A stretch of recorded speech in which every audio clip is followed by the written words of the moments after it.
Maikoro ndi mambo Madedido Hulengede vakutonza tambo Taxi pa beat Wesa marigiti pa beat Ya baba Ya yeno Urabadada Mvura inonaya Kueka ya mforo vanobaya Muchirimo ndipo pa inobaya Chacha ndivo vanenge vasupplya vanboti zvofaya Kuzvangu tichafaya rini Inganonzwa wanina nsinini Pansiregedza ndoimbadzi fini Saka takuda kuendawo nehwini Saka mwari ndirikukumbira munzira ndaneta nekukondera nemhosva dzisiri dzangu makundipomera Jehovha wangu kutsvaga pekusembera indadzo nekuduya Vatsvage kwekupengera changu chipoini hachiste kukumbira miyedzo yakafongora ndoputsura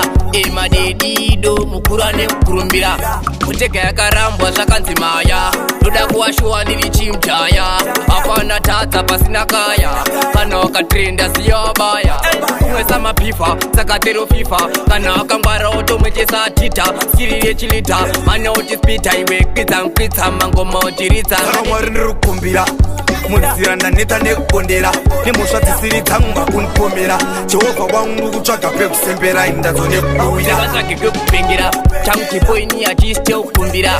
miyedzo yakafongora ndoputsura Madedido mukura nemukurumbira tikudozi 40 kana sina vhara ndanzwa mukoma nekupusha mabhara sofa mota yandafamba nayo ihara pazvese ndakupapani kuti kudhara iwe navo ndatiputeki nosvika rini ndisina magetsi pitirana pasi pasina kapeti ndakuda kudyawo zvimaspageti tupeti mvura inonaya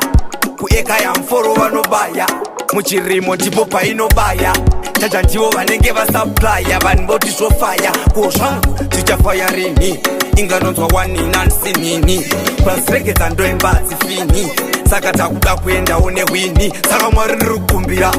munzira ndaneta nekukondera nemhosva dzisiri dzangu makundipomera Jehovha wangu kutsvaga pekusembera indadzo nekuduya vatsvage kwekupengera changu chipoini hachiste kukumbira